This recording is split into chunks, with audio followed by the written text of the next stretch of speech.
Welcome everyone to Tolly Folly episode 3, for now the final episode in our mini-series on Bengali cinema of Uttam Kumar and Suchitra Sen. Today we're talking about Aandhi from 1975, directed and written by Gulzaar, and Nayak from 1966, directed and written by Ray. With me today, as ever, are co-hosts Amrita. Hi. And Sujoy. Hello, everyone. How excited are we to be talking about these films? I'm more than nervous. I can't wait to talk about these two films. There's so much to talk about these two films. All week we've been emailing like, oh my God. So, Sujoy, would you be willing to recap why we chose these two films for our miniseries? So, when we were floating off the idea to cover Uttam Suchitra movies, we started with Ogni Parikha, and then we also did Choti Si Mulaqat and Samapti because that was the theme of we did Choti Si Mulaqat because it was a remake of Ogni Parikha, and then Samapti because it had the common theme of child marriage. And the second episode was about the love chemistry of Uttam Suchitra. And so to, I think, conclude this mini-series in a way, we thought that we should do two movies that were separate, like Uttam Kumar's movie and a Suchitra Sen movie, completely different. And also the fact that we had done a color movie of Uttam Kumar in Choti Si Mulaqat, Aandhi would be a good movie to go and revisit. So I think that was the broad idea, what brought us to Nayak and Aandhi in this movie. Also, them being a movie of the 60s and the 70s take us back to an era of how Indian cinema and political scene in India were of that era, and it's kind of interesting to look that in contrast with how things are now, for the better or worse. I don't know if it is better or not, but we'll talk about that. I hadn't thought about this, but the movies that we've chosen for just these 3 episodes cover more than 20 years of filmmaking by these two leads. It's also like one of the last movies that Suchitra Sen did before she basically disappeared from the public eye, and it was one of the most renowned ones in her illustrious career of 60 plus movies that she did. Amrita, are you willing to do the epic task of a plot summary and political context of Aandhi? Yes. So, as Beth said, Aandhi is a 1975 film, and it's directed by Gulzaar. And the setup is classic Gulzaar. So, an estranged married couple meet unexpectedly, and they remember how they met and what went wrong, and they confront the unresolved feelings that they still have for each other. In this particular case, Gulzaar was inspired by Indira Gandhi, who was then the Prime Minister of India, and whose own interfaith marriage to a Parsi, Feroz Gandhi, and her subsequent estrangement from him had been a topic of hot gossip in India for decades. And Gulzaar, for a while, he tried to pretend like this wasn't based on Mrs. Gandhi because she was in power at the time and she didn't really appreciate the gossipy turn her life had taken. And it wasn't until a couple of years later that he finally admitted it. But what happened was in 1975, shortly after his film released, it coincided with Mrs. Gandhi's emergency, which, for those of you who don't know, it suspended all civil liberties and censored the press, and there were tons of human rights abuses, and basically Mrs. Gandhi was ruling by decree. Effectively, it was, and it remains the closest India has come to an open dictatorship. And if her ego hadn't compelled her to believe her own press, India would have ceased to be a democracy at the time. However, the emergency was eventually repealed, elections were held, and while the film was banned, she made sure the censor board banned the film while she was in power. But eventually, after the elections were held and she was kicked out of office, the opposition party that won the elections actually had it streamed on TV which was an especially bitch move to pull, but you know. And the ban actually proved to have a Streisand effect, so everybody knew more about this film than any of Gulzar's other films. I know Gulzar has a reputation among the more arty crowd, but honestly, Aandhi was probably his most successful film in that everybody knew about it and everybody actually watched it because they wanted to know more about Mrs. Gandhi and her private life, even if Gulzar really didn't have any special, idea of what was happening in Mrs. Gandhi's life, and it was entirely a story that he had written, but the public still wanted to see it. I will also say that Mrs. Gandhi, for all her faults, she was a towering presence. I mean, she is what Prime Minister Modi tries to aspire to in many ways. She commanded a certain presence and she commanded a certain respect even from those that despised her. It also doesn't surprise me that Gulzar tried to emulate it and tried to say, no, we are definitely not inspired by her, but when it is so obvious that it is her, they had to do reshoots later so that it was obvious that she wasn't her. So that scene where she's sat in front of the photo of Indira Gandhi and she's saying, she's my idol, I aspire to be her, that was done post when it was ready for re-release. So this movie actually became a critical and commercial success for Gulzar, Sanjeev Kumar and Suchitra Sen, whereas all the other films, that Gulzar did, especially with Sanjeev Kumar, he's done a number of films, and all of them might have been critical successes, but none of them were commercially successful to the extent that Aandhi was.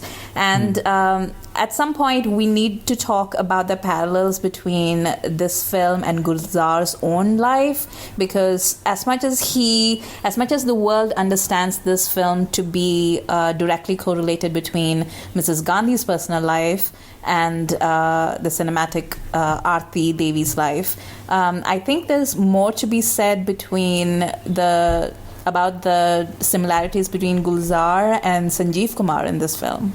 I think Aandhi was also being co-shot in the same locations with Mausam, which came out in the same year, and Mausam got the release, but because Aandhi ran into trouble with the release, Mausam came out earlier, and these two movies, shared the same writers, and while Mausam inspired from a book, but it also shares that whole theme about estranged couples and troubled marriages, and I don't know how that really draws comparison with his real life story, but as you said, their marriage was definitely going through some trouble between Gulzar and Rakhi. Around this time, apparently, I haven't read the interview myself, but somewhere Meghna Gulzar apparently wrote that there are direct lines in this film that were lifted from real life, because Rakhi and Gulzar were definitely going through a rough patch. And the thing that happened was, after they got married, Gulzar wanted Rakhi to basically become a stay-at-home mom, especially after she had their daughter. And Rakhi had been working from a very young age, and she thought she could compromise, but apparently later on she realized that no, she really enjoyed working, and she's always been kind of vague about it, but I understand, and I might be wrong, but I understand that she was kind of flirting with alcoholism at this point because she was just so desperate for some kind of creative outlet. And she would basically, she said in various interviews that she kind of lived for the days when they would go on outdoors, and she accompanied Gulzar on his shoots to Kashmir, for instance, where Mausam and portions of Aandhi were shot. And that really gave her a lot of mental relief, because otherwise she just felt sort of confined in her relationship with Gulzar.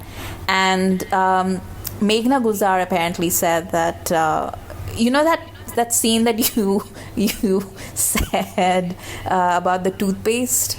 I had tweeted about this particular scene where A.K. Hangal, who plays Brinda Kaka, is massaging Sanjeev Kumar's character. And as he's writing his poetry, and Aarti enters the room and she starts laughing when JK says that he's writing poetry, and she says, "Bilkul toothpaste ke tube lagte ho, wo upar se daba rahe hain, samne se kavita nikal rahi hai." And I am 100% sure that that's something that Rakhi must have said to him, because that sounds like Rakhi, first of all. But secondly, Meghna Gulzaar was talking about like how, about all these skirmishes that she had witnessed between her parents. And there's this other line in the film where Aarti is really mad at her husband, and she says, "Agar aap shayar na hote, to bade hi ordinary hote." and that is apparently a line that Rakhi said to Gulzaar in real life. And when they were in Kashmir and they were shooting for this film, they had all these songs that were set in the ruins of some sort of dilapidated ruins in the middle of the forest. And while they were shooting that, Rakhi and Gulzar were basically dealing with their deteriorating relationship. So the whole thing is a metaphor in the film for their ruined relationship, but also it's a metaphor for what was happening in real life, because as soon as they got back from shooting that sequence, Rakhi and Gulzar separated and never reconciled. If he's anything like the JK character in the film, I don't blame her. I don't blame her anyway, but, You and I had both brought up the idea of how this film depicts working women, and to me it really seemed like a great early entry into, can women really have it all? Well, I just find it ironic that a man who refuses his wife to work would make a film about how a woman can have it all. But actually, when you think about it, the movie doesn't say that the woman can have it all, Aarti Devi definitely does not have it all. And the movie actually paints her as not only a bad wife, but also a bad mother. So the wiki article plot summary says at the end, she wins the election and lives happily ever after. as she flies away in that helicopter. And as their child is writing the tell-all of their boarding school. I would also live happily ever after if I didn't have to live with JK. You are not kidding. Another thing is that Gulzar has a weird problem in naming characters. Like Sanjeev Kumar's name is never known. He's just known as JK throughout the movie. And Aarti Devi's father is known as K. Bose. Nobody knows what the K stands for. I just thought of him as like just kidding the entire time when I was watching this film. You had also highlighted the idea of the performances in this film. This film is held up very often as the pinnacle of their acting, both Sanjeev Kumar and Suchitra Sen's acting in Hindi. Mm-hmm. Everyone loved her performance, and she won an award for it, as did Sanjeev Kumar. And I just wanted to see what you guys thought of it. I thought it was what was expected of a towering presence, kind of an act, presence in the movie. Like Suchitra Sen did that role perfectly, and even though there are some diction problems, like her Hindi definitely has that Bengali twang to it, I thought that worked in a way, and they kind of explained it that even though Rahman is speaking quite fluent Hindi in his perfect diction, she has a Bengali twang because she's a Bose apparently. But I think she has that, because she comes from this, how should I say it? She's the Bhodra Mahila, right? So there is some sort of a distance between even her political party bros. She's not really mingling with them. Everybody looks up to her. Everybody is looking up to her, and she maintains that, when she enters a room, everybody is like nervous. We have to please her with ABC. And I think that is conveyed very effortlessly. even from the opening scene, when you have the drum rolling as she enters and she's like climbing down the stairs, you can tell Suchitra Sen is in the room, and she definitely fits the role of Aarti. Yeah, she is a boss. Oh, she is. Yeah. In Bengali movies, certainly, if you need a woman to stand strong but also be flexible, and she brings that into this Hindi role beautifully, I thought. So I asked Twitter what people thought of her Hindi film performances, and I got really different responses. Some people said they found her very stiff, and other people said they found her kind of looser because they thought she wasn't as concerned with her persona in Hindi films, because the bulk of them obviously are in Bengali. And at this point, she's super duper well established elsewhere, and maybe the stakes for her felt low. I found her marvelous. Like, I thought she had sort of a casualness at times when it was called for. It was simultaneously glamorous but not glamorous at different moments. I thought she was great. And I'm not a particular fan of Sanjeev Kumar, but I thought he was really good in this too. And while there are some developments in his character that felt out of the blue to me, I thought he expressed them really well. I think we have spoken about the elegant suffering aspect of Suchitra Sen and how she does it so well alongside Uttam Kumar in our previous episodes. And I think, and we have also talked about how expressive her eyes are, she does the melodramatic meltdown so well. But here, the element that Gulzaar went for is just emotiveness and so much sorrow and longingness for estranged partners who have been in love and haven't seen for a span of 9 years, and them coming together, and just the deep sorrow in both those characters of Aarti and JK. Suchitra Sen and Sanjeev Kumar just played that so well. And I think, again, the music has a lot of role to play in that as well. But despite that, Sanjeev Kumar and Suchitra Sen are just top notch. And Sanjeev Kumar played a lot of roles as an old person, and sadly he never lived to the age of even 50 years old, and that's very, very sad. I just don't understand Suchitra Sen's old person makeup. No. Oh, it's bad. She's dressed like the Indian corpse bride, and I'm just like, why? She just leapfrogged over middle age and just went straight for ancient crone. She's got that white lipstick, I don't even know, it's not even white, it's beige, the color of death on her lips, and I'm just They managed to really do a lot to age her up, which I have to say, as unconvincing as I found that, it did make her non-made up, youthful. It worked for the flashback really well, because I did believe that she was young enough to be running around the hillsides and singing love songs, which is something I don't think I've ever seen her do before. Also, the aging is it doesn't really add up. You could age that much in 9 years, No. Sujoy, you had mentioned the idea of politics then and now that the film made you think about.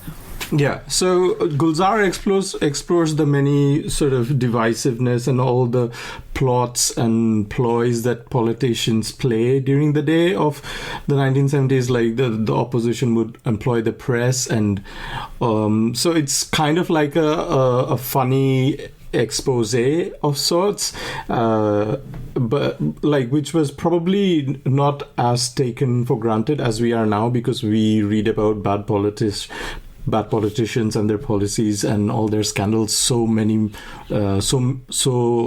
blatantly on newspapers right now, and we have furthermore scandals that we can talk about all day long. So it's kind of looking back at the politics that is being portrayed in Aandhi, it looks so innocent in comparison. That's just what I wanted to point out, how politicians would have these rallies, and the song that's what was that, Salam kijiye Ali Janab aaye hain, ye 5 saalon ka hisab dena hai. That was great. That's such a great play on words of how politicians only visit their public once in 5 years to gather votes, but that's a story that would probably be the future generation would just shrug off, like, we know that's worse things have happened since, Can we talk a little bit about the sort of speed of some of the plot points in this film? I'm well aware that a lot of Gulzaar's talents are lost on me because I don't understand Hindi well enough to understand the poetry of his words. But as someone who structures a screenplay, I feel like there's a couple issues in this, which for me, and there's a lot of this film that's so lovely that it doesn't really matter, again, like, we've seen movies before, we know how to fill things in. But so for me, there's a couple key ones. One is her interest in politics. I felt like came out of nowhere because we know first that she has advanced university degrees, but we have no inkling that she wants to go into politics until well into the flashbacks. And maybe that's a subtitling issue. I think the whole flashback system is also not chronological. Right. Like Sanjeev Kumar is sort of remembering different timelines at different times. Which would explain why then her being kind of snitty about him not having a fancier job, that also kind of comes out of nowhere. I understand we've established that her dad is really rich, but that doesn't automatically mean that she cares about that. And also, as he says, like, you knew who I was when you married me. And then him turning into just a regressive, misogynist piece of crap is also, to me, out of nowhere. Yeah. Can either of you did you get more context for that? Did it seem a little more grounded? It started appearing all of a sudden, like he would just barge into the room and he's like calling her to sit next to him and throwing a whole tantrum about it. Like, don't try to be the husband. I'm the husband. I wear the pants in the house. I was like, oh. And I won't look after my own child for a few hours. Yeah. How dare you ask me to be a parent? Also, I want to know if both of you were convinced by A, their reconciliation, and B, her speech at the end of the film, which is in the now portion of the film, where she says, "Don't vote for me. I'm going to go back to my family." And then she wins the election and flies off in a helicopter. Sitting now in 2020, I definitely think that was a very well planned out, election strategy. Agree, yeah. Because she's been doing it for so long, she knows how the public sentiments can be tweaked. and I definitely think, but I guess the Gulzaar plays on the naiveness of the audience to make Aarti look like the Devi that she is. But this is probably when people will start throwing tomatoes on us. Well, I mean, you and I are safely in other countries, so it's fine. But what I really liked about Aandhi revisiting this time was the points when she is trying to familiarize herself back into the environment of being back in the life of JK, and she's trying to, the first time she visits her ex-house, or what she used to call her house, she tries to gauge who's decorating what, and she also finds some hesitance in what should I call him. She asks Brinda Kaka, and because she's lost that habit of calling her husband, so she asks Brinda Kaka, what do you call him?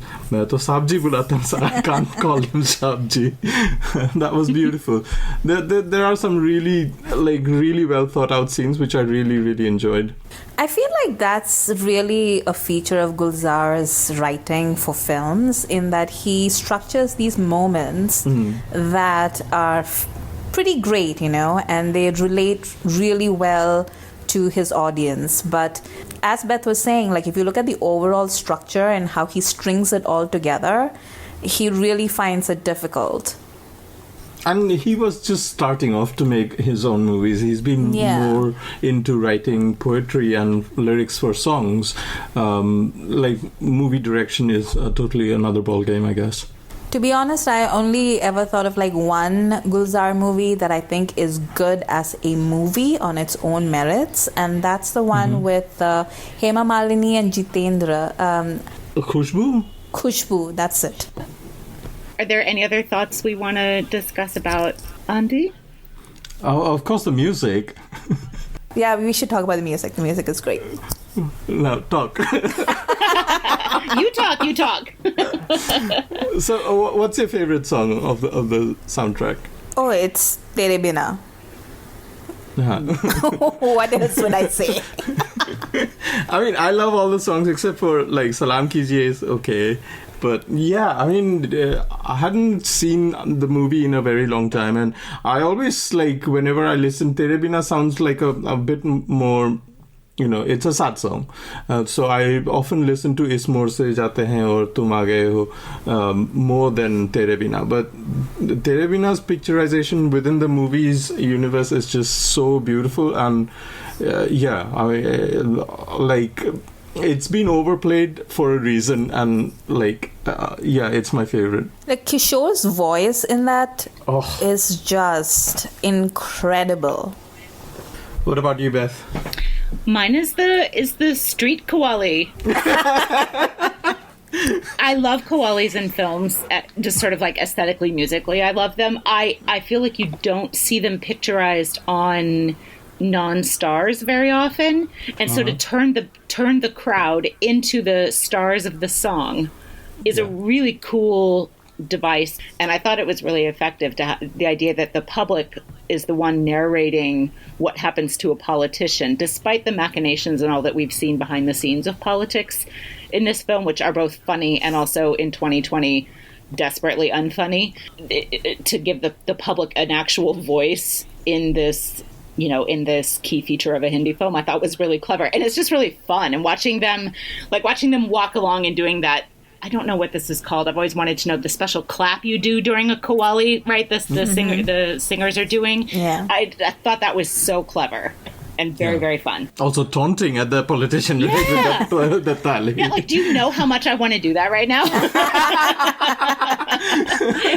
We all do. Yeah.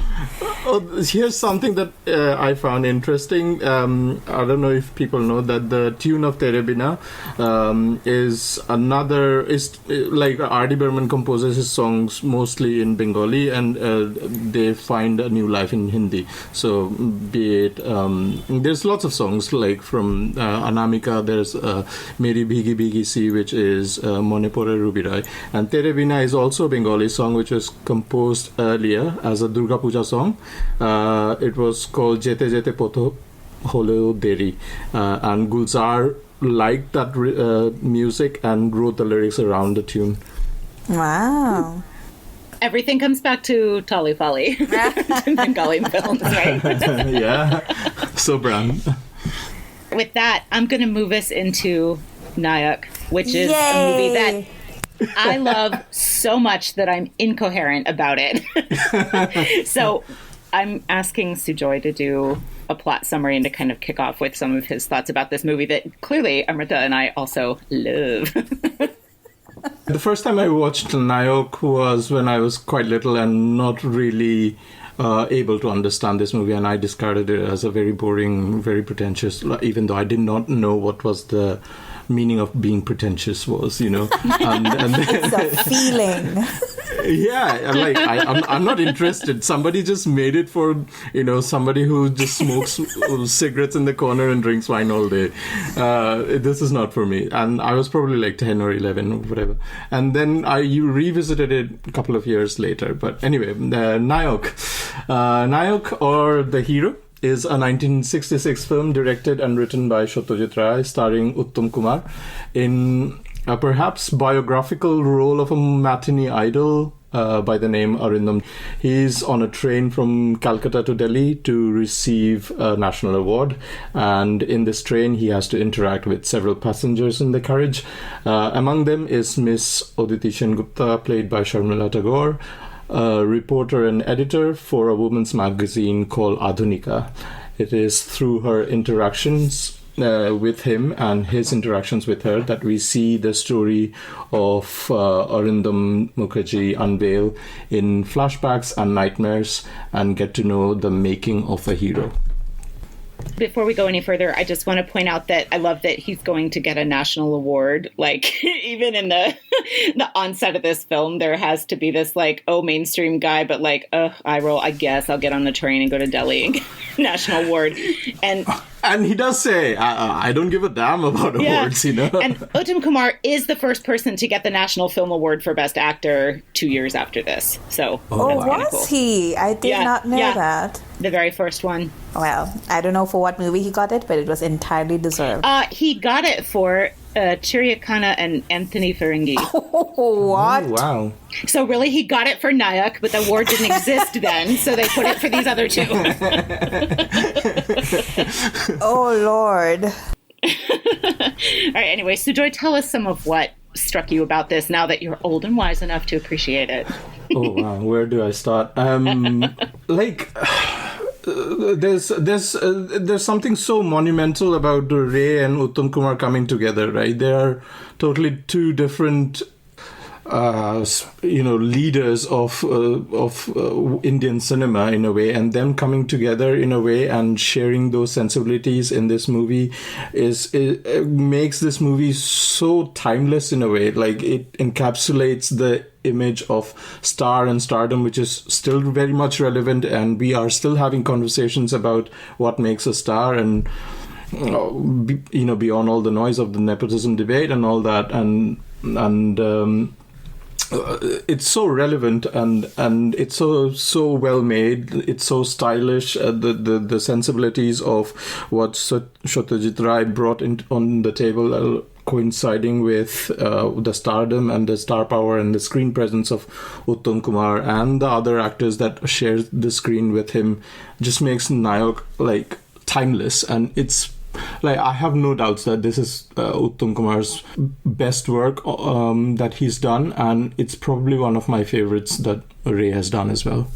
Same. So I went out and got the Criterion DVD of this. There are essays that come in a book with it, one by Pico Iyer, that I want to quote really quickly, because he talks about how this film somehow stirs glamour and introspection together. Mm-hmm. I was reminded by what you were saying about Uttam and Ray coming together in this, and those are the two great tastes that taste great together in this in this film. And Ray talks about how, I mean, obviously we've all, I think, read about how he says he really wouldn't have done this without Uttam Kumar signing on, and it is very much inspired by him.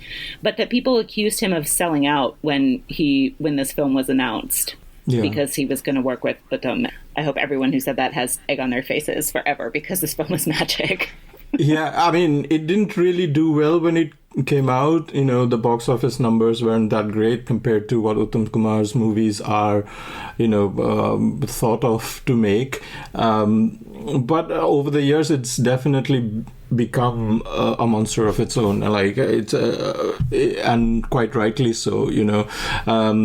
As for selling out, the whole idea of the peeling away the layers of heroism and exposing the humor underneath that star it's as commercial as it can get, and it's as artistic as it can get, and he marries those two elements really well. And the whole idea of selling out is such a snooty bong way to look at things. It's almost commenting at the things that are being portrayed in the movie as well. Like in the flashback when the theater guru Shankar Das says, like, cinema is not art, it's like a mass-produced consumer product, and once you will get 3 flops, you will be out of the game. And he considers like music and literature and painting to be art, and cinema is not. It's kind of like that, like, Ray, you only make movies with poor people, and you should not be making, just because you're making a movie with Uttam Kumar, it means you're selling out. It's such a it's beautiful in that way. But it's not just that one guy. It's like from the very first scene, like, everyone in this movie keeps dissing Uttam for working in the movies. Everyone that he meets has some sort of value judgment to make about, like, how he's sold out and how he, barely works for a living and his life is so easy and he has so much money and how he must be, like, totally full of vices. But at at the same time, they all want something from him. And I think that's what Ray does so beautifully. He brings out the hypocrisy of society at large when it comes to cinema. On the one hand, everyone consumes it and everyone wants to consume him. Like, he's the commodity that everyone in this film is trying to consume. But at the same time, they all give him grief and they all look at him in the face and tell him that he's worthless and he has, terrible habits, and they look down upon him and his work. But at the same time, they can't get enough of him. And Ray really brings about all the different ways that works in society, whether it's his friends from way back or the people that he's working with right now, or, his romantic relationships, or even just chance met people on the train. Everybody wants a piece of him, and everyone keeps telling him how he should feel bad that they want a piece of him. It's incredibly interesting. And this is actually, you guys were saying that this is one of your favorite Ray films. This is absolutely my favorite Ray film because it has everything. It is funny.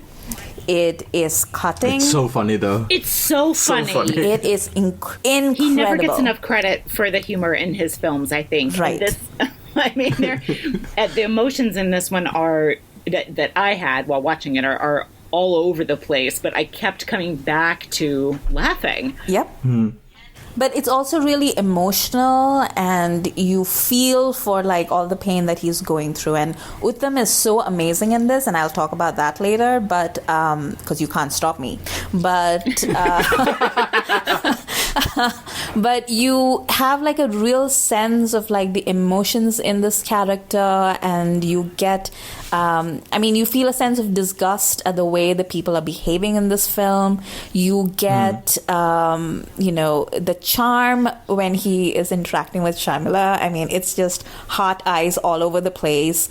It's just got everything in it. I love this film so much, and I would recommend it to anybody, irrespective of what kind of cinema they like. I have not seen a better movie about celebrity or sort of self-concept or fame or many things on those kind of palettes. There's no movie better than this. And just films about films and filmmaking, that's a favorite subgenre for me. And this is definitely in there in the top 5, top 3. Can we talk just a little bit to kind of dig into some of the finer moments? The opening scene where he's in his house, he's getting ready for the day, he's getting dressed, he's packing, and his assistant is kind of in and out. All these elements of being a movie star come up. So appearance is there. His heroine calls him and wants to know if she should come meet him at the train station. He's like, ugh. the specter of the press, the watchful eyes of the public, the expectations of a hero to behave heroically. Addiction and alcohol are in there. The Hindi film producer has come to have breakfast with him to try to get him to sign a film. And am I right that the Hindi film producer is speaking in Hindi? And he's kind of like a Marwari. Yeah, he's kind of like a Marwari producer, I think. And his Hindi and Bengali gets mixed in between. It's funny. That was so funny. The quickness with which he has to do everything. He does sit down to have breakfast, but it's kind of cursory. He's smoking all the time. He's very glamorous, even at breakfast. You see the shoes.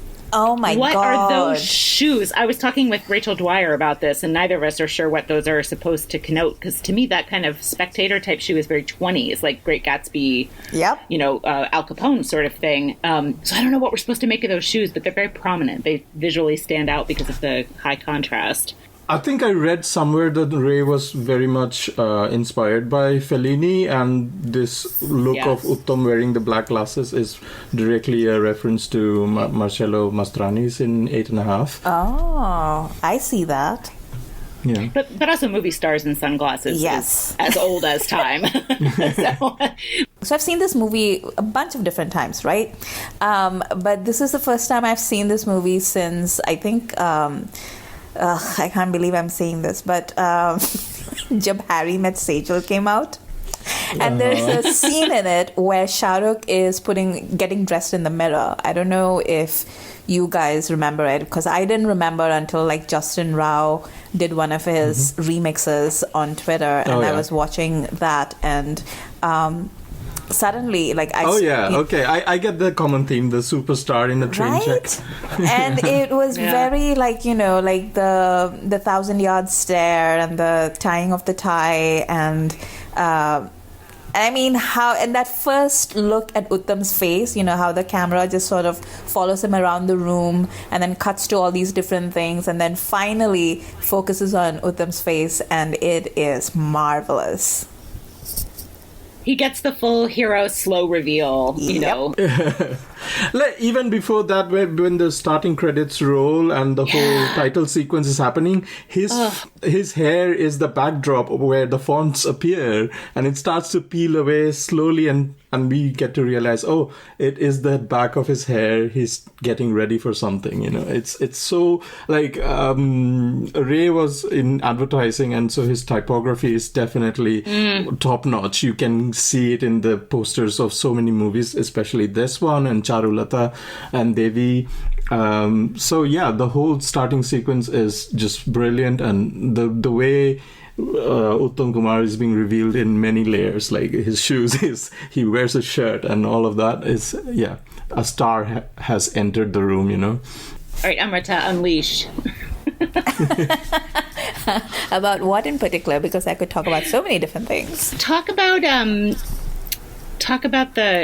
so this is a favorite scene of mine too that you've chosen, the scene where they've pulled up at a station. They don't get out of the train. He and Sharmila are at a dining car table. Talk about that.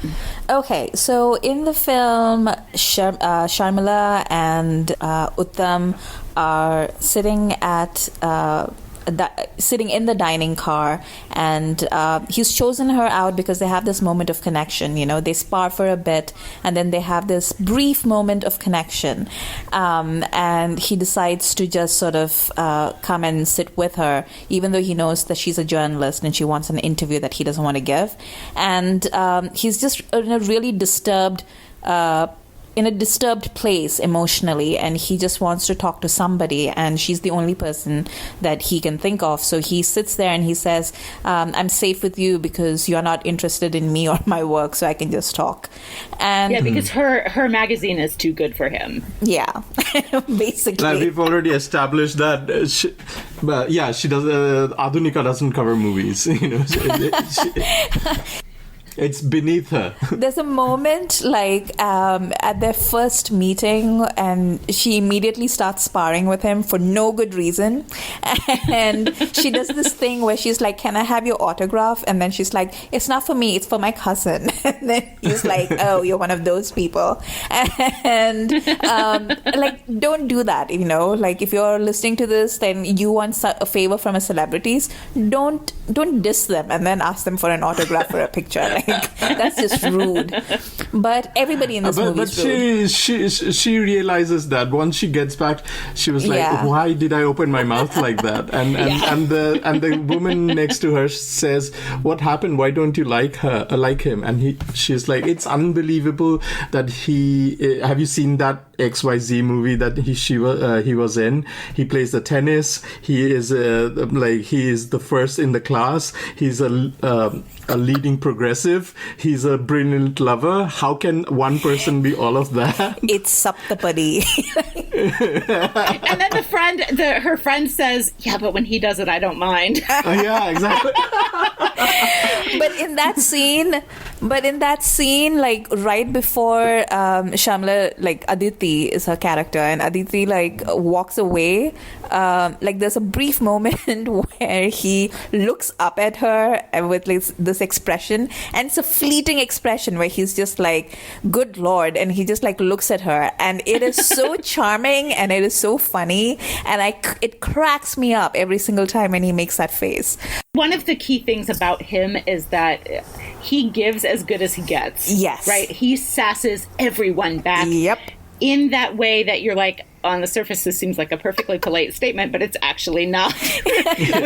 which is I think such a great piece of armor that someone like him would have to have. Yeah. And I don't know enough about as we've said, the lack of gossip about vintage Bengali films is sad to us, but maybe he was really like that. I don't know.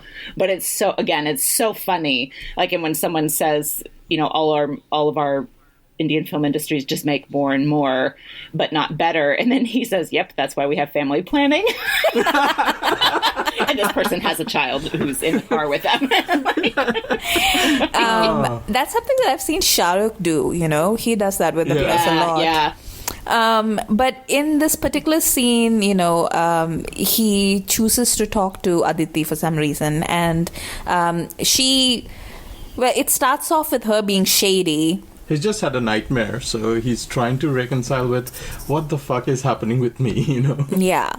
And Aditi, acts very shady and starts taking notes. And then eventually, I think they both get on the same page and they're like, yeah, this is an interview. But they're having this conversation when the train pulls into a station, and they're having a pretty intense conversation. He's opening up to her about things that he's never talked to anybody about. And as she's listening to him, her opinion about him and his life is changing. And you can see that on her face, right? Yeah. We've talked so much about how great he is. She is also extremely good in this movie. Yep. And you see, she's an actor I like anyway, but I thought she was phenomenal in this. And she, too, shows this through her face and through her gestures and how she's holding her body, all these changes in her concept of him as a human, just as an individual person. Yeah, so her range of emotions starting from apathy, and she has a certain dislike for this superstar that is taking everybody's attention. Nobody else is, all the attention is being sucked by this one guy present in the room. But as he tells his story, she sympathetically understands where he is coming from and all the troubles that he has. And I think it also shows the maturity of the Aditi character. And at a time when he is almost ready to reveal it all, she holds him back and I don't want to know. It's beyond my it's beyond my moral compass in a way. Well, that's because she sees him first as this fake idol, and then as he's talking, he becomes human to her. And in his humanity, I think she becomes a fan of the real Arindam rather than the movie star Arindam. And that's what we see, the journey. And when they're at this dining car, it's an old school dining saloon, so it has these big picture windows, and they're sitting right by the window. And the train pulls into a station, and his fans throng the train because they know he's on it, and they find him sitting right by the window, very conveniently. And they're all hammering on the glass, and they're trying to get his attention, and they're trying to get a good look at him. And he is very blasé about the whole thing, while she is completely flustered, and she's like, I'm not used to this kind of attention. I don't know what people will be thinking about me if they see me sitting here with you and talking. And he kind of needles her a little bit as she gets to see the kind of life that he needs, he has to live on a daily basis. And until then she's been like, oh, your life is very easy. And then suddenly she's just sort of confronted by his celebrity, and she doesn't know how to handle it, and it completely takes her aback and makes her feel incredibly uncomfortable. And he enjoys that. He enjoys the fact that she is uncomfortable. And it's sort of that's how he gets his jollies really throughout the film, where he kind of turns the tables on people and makes them a little bit uncomfortable. And he does it, but he doesn't do it in a mean way to her. I think he genuinely likes her from the beginning. And that whole scene where you see Sharmila and Uttam framed against this window, and right outside the window is this crowd of people hammering on the glass. It's just picturized in just this perfect way that sort of shows what celebrity is like. Yeah. And it's horrible. Yes. I mean, and it feels very modern to now when we look at scenes of, people outside Shahrukh's house and things like that. It just seems if he were to go out there, they would be grabbing at him and, it's awful. Even with that big window in between, it's awful. It also kind of reminds me of, that scene in Luck by Chance when Hrithik's car just breaks down or something and some kids come to him and he's playing with them. It's second nature to them to interact with the public. Like, he's so detached with them in a way. Like, these are two definitely separate universes that they exist. Like, you cannot intersect those. There is a divide, and I guess that's what it's trying to show. That's also another thing, like throughout the film, Arindam keeps meeting, like the new, like successful Arindam keeps meeting all these strangers who react to him as if they know him, and they just start talking to him, and he usually has his mind on something else and he's in the middle of doing something else, but he sort of effortlessly carries on a conversation with them about like whatever it is that's happening with them. And you see that as being like a celebrity skill as well. He's realized that comes with the job in a way. Yeah. I love his interactions with the two children we meet on the train. There's a, I guess, sort of young teenage girl in his compartment who's ill, and not as ill as her parents think she is, but she's quiet the entire time. But again, her eyes and the way she watches him, and she is a fan of his, but she doesn't say anything to him, but he interacts with her in a way that I think is very charming. Like the moment he comes in, he kind of puts his hand on her forehead to see like, how's your temperature? She watches him. She is the one who witnesses his nightmares, the two that he has. And she's the one who kind of witnesses him coming in and out of this room that represent these kind of points on his mental journey, I think, as he leaves and enters his compartment. And then there's the little girl he meets in the hallway of the train, where the first time he meets her, they're very cute together, and she's, 4 or 5 or something. And then the second time, he's completely plastered on, I don't know if it's alcohol or sleeping pills or both, but he's in a bad shape, and it, looks it, and she runs away from him. And that is a moment where he realizes, God, I got to get my life together. Right? Yeah. And it's very touching.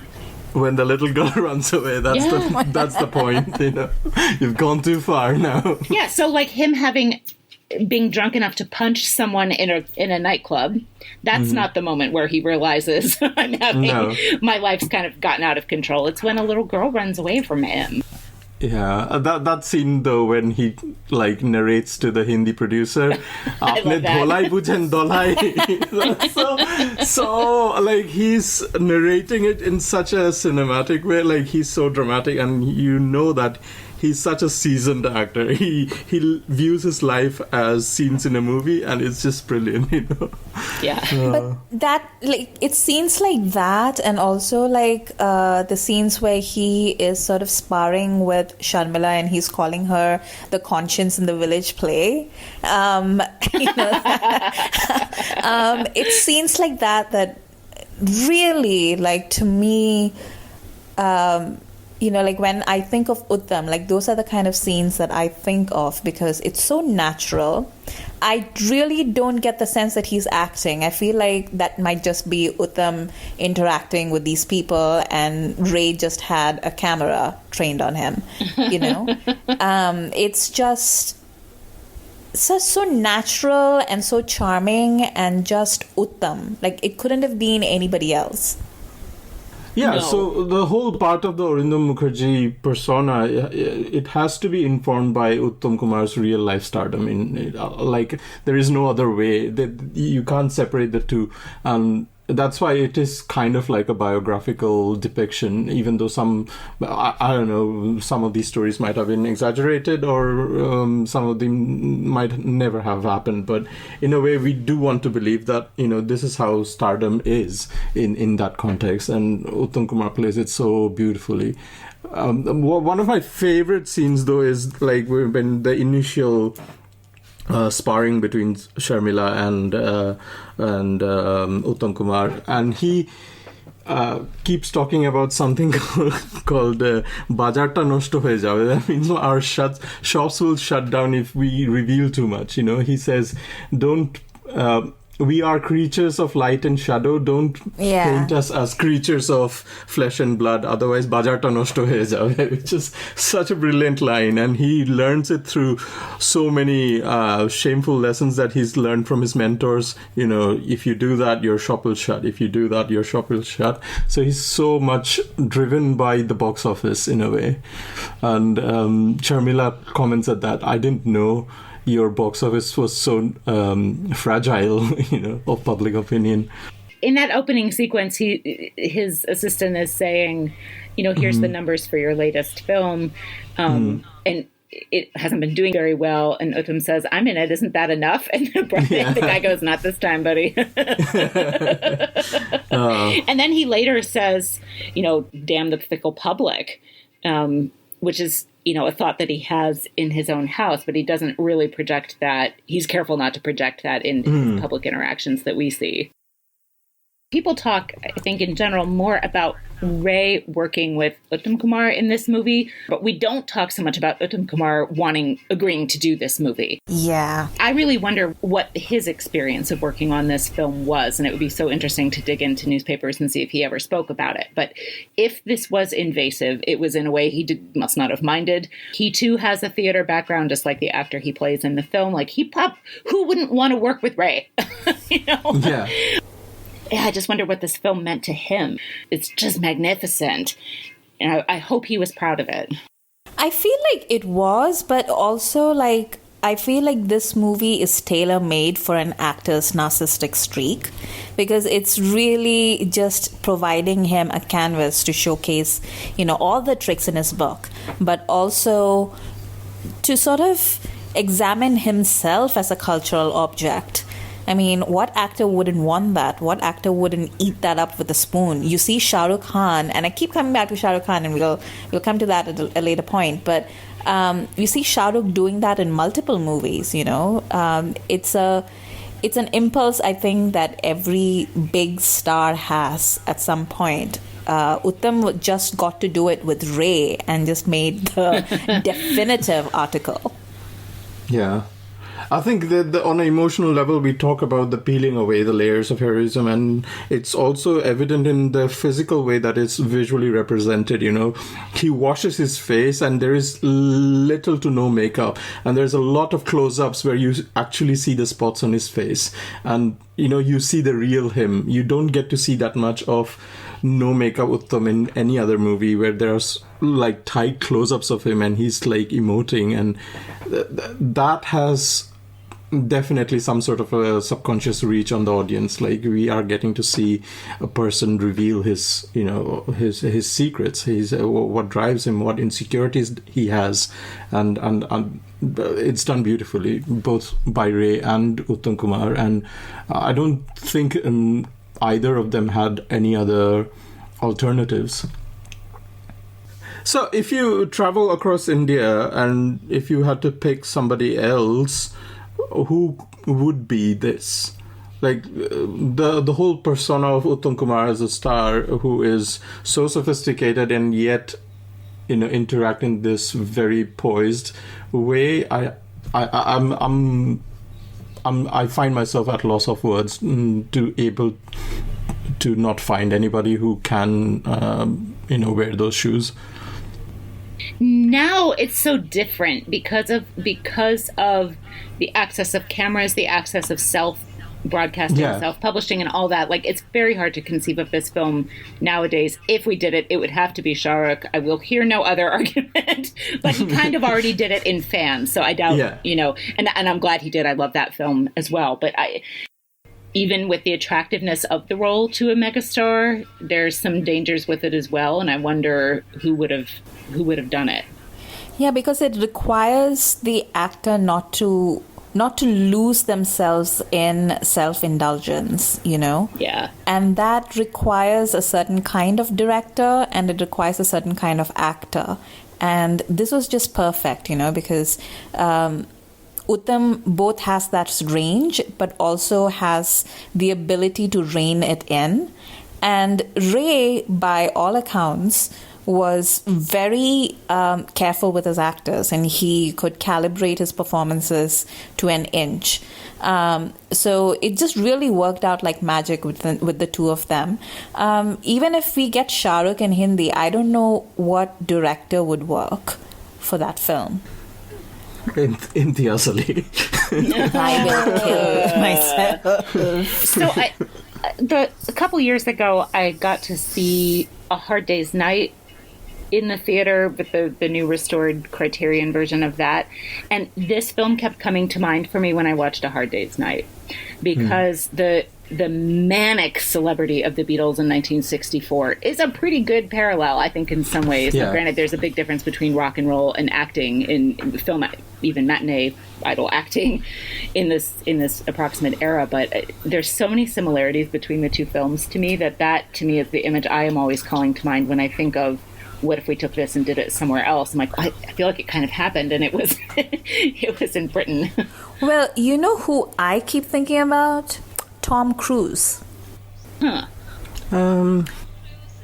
Sujoy and I are like, No, because Tom Cruise is a fine actor. Like, he's just made like maybe one movie in which he was actually able to showcase it. But he really does have that range. It's just that he just throws it away so that he can make, the 900th Mission Impossible movie. But he has I'm not complaining about that. I love Mission Impossible movies, and I will not hear anything against it, But he has been super famous since he was 21, 22 years old. And he's been super famous for 30 odd years. And he's remained super famous for 30 odd years across all the changes that have occurred in international filmmaking. And I bet he has a few skeletons in his closet. And we all know some of the skeletons already. But I bet he would have a lot to say and emote about celebrity. One of the themes in this film that I hadn't really paid attention to before this watch is advertising.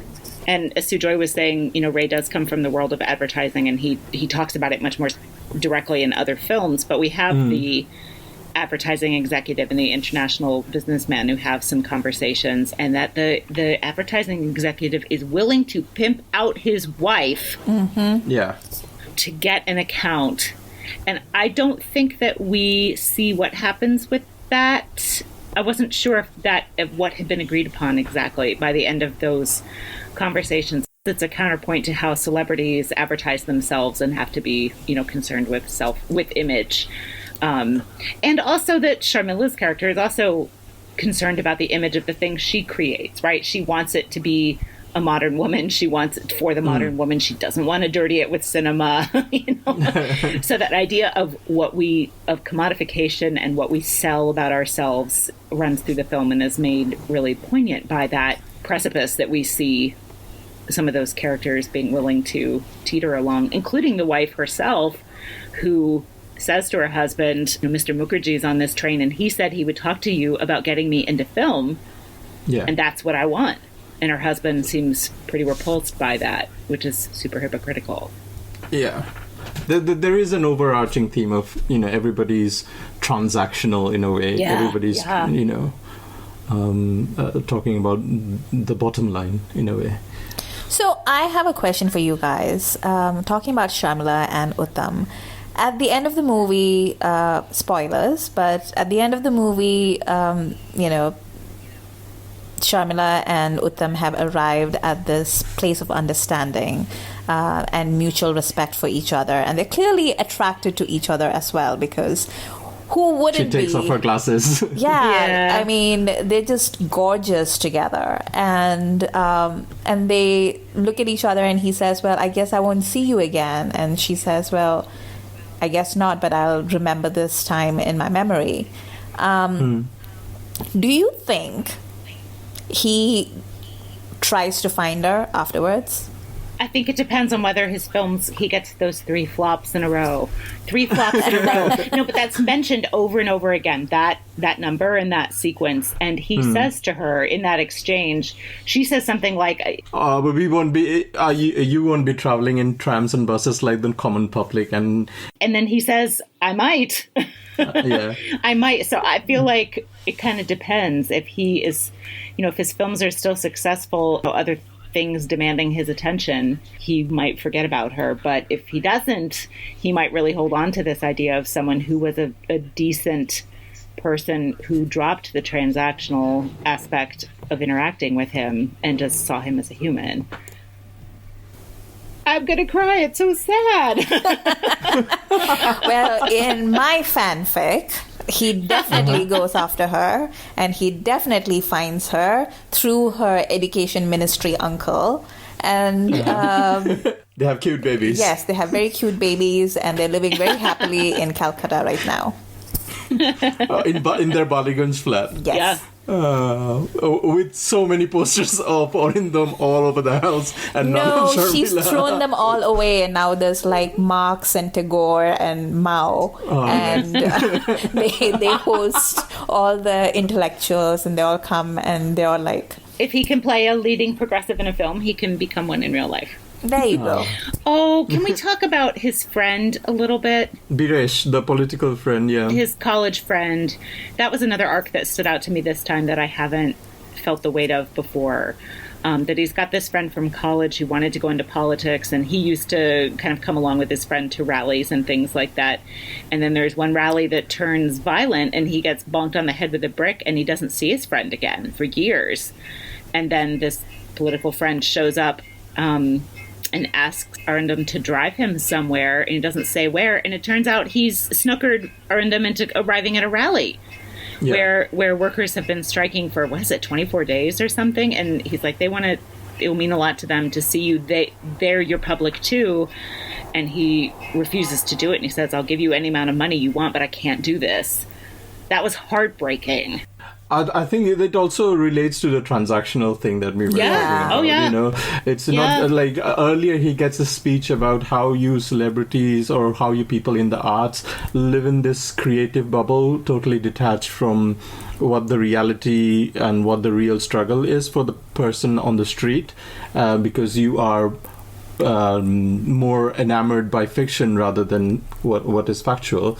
And then later in the day he just shows up after so many years, and he's like, you shouldn't be asking where I'm taking you. That kind of it's also kind of a commentary by Ray, I think, because people kept on complaining of how apolitical his movies are, and Ray kind of says that my politics is being apolitical. By being apolitical and by the things that I depict in my movies, that is my politics. And I think that is being also depicted through how Arindam feels about being associated with any sort of politics. He doesn't want that. So I really hated that whole Biresh character, because I was like, that's a mean thing to do to your friend. Like, that's not very friendly at all. But also, I don't think race movies are apolitical at all. I think they're incredibly political. They're just... I mean, apolitical in a way that it's not clearly left or right. No, it's not. He doesn't do speech making, It's not a Manoj Kumar movie. But... Yeah. You wash your mouth out with soap right now. So in a Manoj Kumar movie, Uttam would have walked out of that car and given a heroic speech. In the rain, while like a half-naked woman was like dancing in the background for no good reason. No, but like race movies are a critique of the society in which he lived, or the society out of which the present society was born. Yeah. So and that's pretty political it's just not, a certain kind of politics. It's absolutely political. So I don't get a lot of people who are just like, well, your films are apolitical. That's rubbish. It's just not, it's not loud politics, which I think a lot of people think equates to no politics, but that's rubbish. What else would we like to say about this amazing film? Can we talk about how pretty Sharmila and Uttam are? They're so pretty together. I'm trying to remember what their other films together are. And I know there's at least one in Hindi, right? Yeah, it is terrible. There's actually two, because I think they also did Kitab together, which is a Gulzaar film, actually. I like this movie as a road trip, train trip movie, because the containment factor is so important in it. And I was trying to think of other train films that I like, and I can think of train sequences, but that's not the same thing. And I'm trying to Burning Train. The Burning Train! I do enjoy that movie. But even that is not as much in the train as this it's one. On the train. One of the things that's not missing from this film, because I don't actively miss it, but is not in here as one of the movie stars, weapons of delight, is a song sequence. And while he does not sing and dance in the Hindi hero sort of way, Uttam Kumar does song sequences all the time. And we don't get to see that aspect of his talents in this film, but it would have been super forced. It would have made sense. But the scene where he's drunk and they're standing kitty corner to each other outside the toilet, and they're talking to each other, and he sent for her in a very imperious way. And there's definitely the dirty old uncle who's been creeping on the advertising executive's wife, who's giving them these dirty looks, and it's I know what's going on here. And the two of them are talking, and she's looking at him with so much affection, and he's looking at her as if he's been parched for affection his entire life. And also, if you look, this movie came out in 1966, and there's repeated mentions of how he lost his parents when he was a little kid. So if you look at the timeline, his parents probably died during the Bengal famine.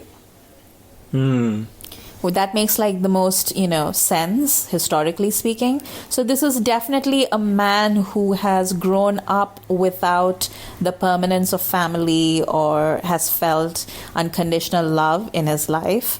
And then he meets this one woman in the midst of all this transactional relationships. And she not only refuses to let him humiliate himself, but she refuses to let him hurt himself. So at the end where, they've had that conversation and he's like, fine, you can do whatever you want. I don't care. And she says, fine, I'll leave, but I leave after you, because she doesn't want him to be alone. And there's that split second. And these are the kinds of things that just make me love Uttam, especially in this movie, because there's that split second where he realizes that she's looking out for him. And that hasn't happened in likely forever, or or since Shankarda died, basically. And it registers on his face, and he checks himself before he sort of flounces off like a drunken fool. But it is so cute, and that's the kind of charm, songs in films, they're used for very specific reasons, and one of the reasons is charm, and it is to portray the kind of deepening emotions between the two characters. And that scene, while it was doing all these other things, while it was exposing Arindam in so many different ways, and it was sort of plumbing the depths of his despair and how low he's fallen and all of that, it also manages to establish this connection between those two characters. And that's why Satyajit Ray is a master. I'd also like to point out, we were talking about Shankarda briefly there, and the whole idea of where his guilt comes from, and he starts to recapping and going into the flashback, and the first guilt that he thinks of when he's sinking into that dream sequence, and Shankarda doesn't give him that hand to pull him out. So he thinks that he's wronged him in some way, because he was the one guiding voice throughout his adult years, when Shankarda dies on the last day of Durga Puja, and he's lifting him to the Shoshan, right, to burn him off, and he's like, I've lost all my relatives, but I never felt anything for them. This was the first time I felt some aspect of loss. And yet, at the funeral, as Shankarda burns in the background, he makes the decision to work in films, sort of like his life changes from the ashes of Shankarda, and that guilt has always been there, and it's so beautifully done. Yeah. The way that the scene shifts from them lifting the Durga idol, and it moves to him shouldering his corpse. And then that scene where he's lit by the funeral pyre as he, says Shankarda must have been wrong, Shankarda must have been wrong, in order to convince himself to do what Shankarda didn't want him to do.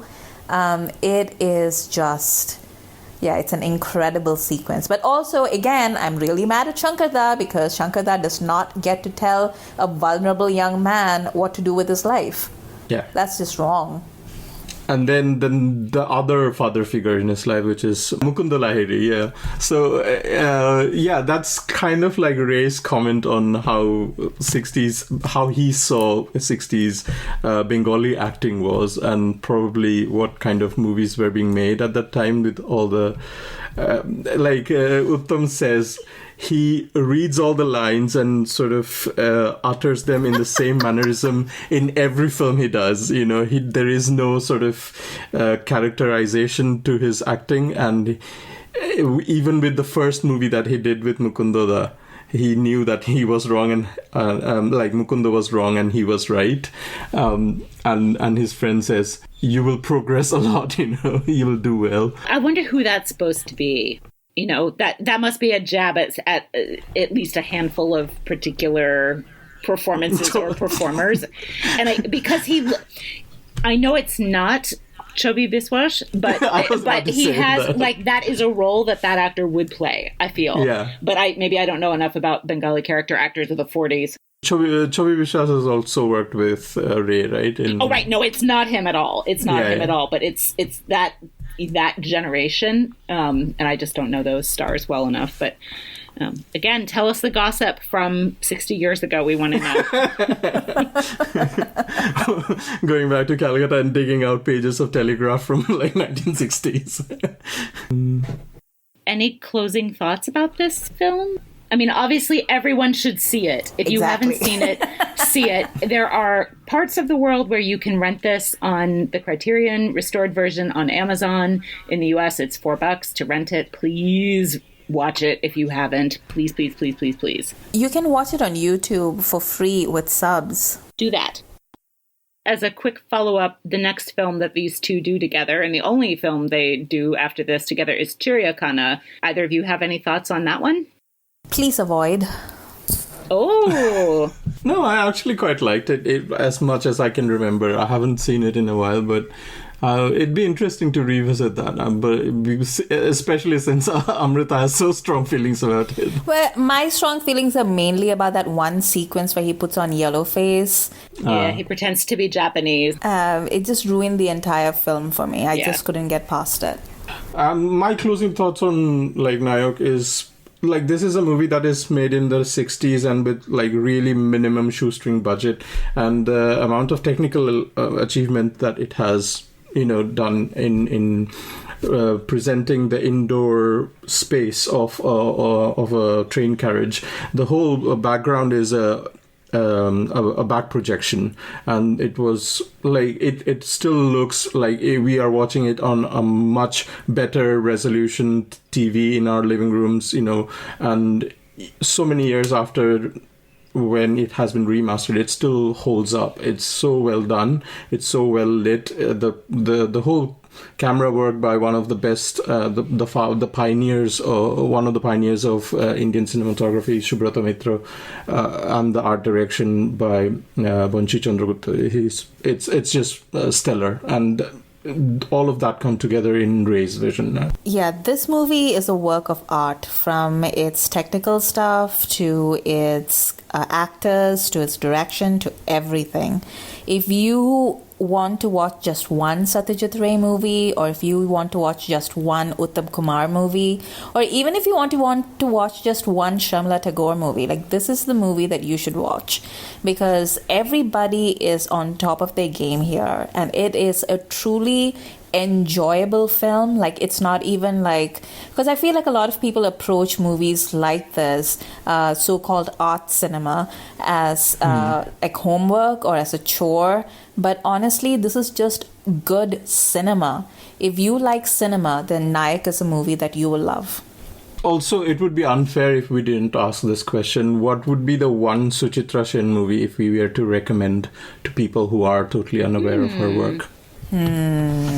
Like, my choice is clear. It will be Chawa Pawa. That is a good choice. Yeah.